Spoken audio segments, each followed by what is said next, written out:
তো বন্ধুরা, বাইরে তো যে জোরে বৃষ্টি হচ্ছে আর আমি ঘরে রান্না করছি। ডাটা দিয়ে আলু দিয়ে মাছের ঝোল রান্না করছি।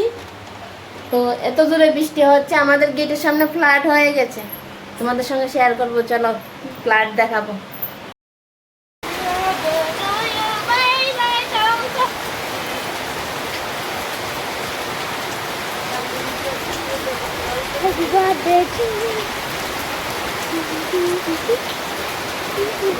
বৃষ্টি পড়ছে, আমাদের গেটের সামনে জল।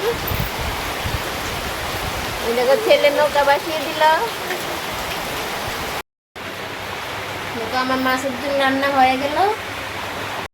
তো সবাইকে ঠান্ডা ঠান্ডা ওয়েদারের অনেক অনেক শুভেচ্ছা। তো সবাই রাত্রেবেলা খাওয়া দাওয়া করে ঘুমিয়ে যাও। গুড নাইট সবাইকে। দেখো কি জোরে বৃষ্টি পড়ছে।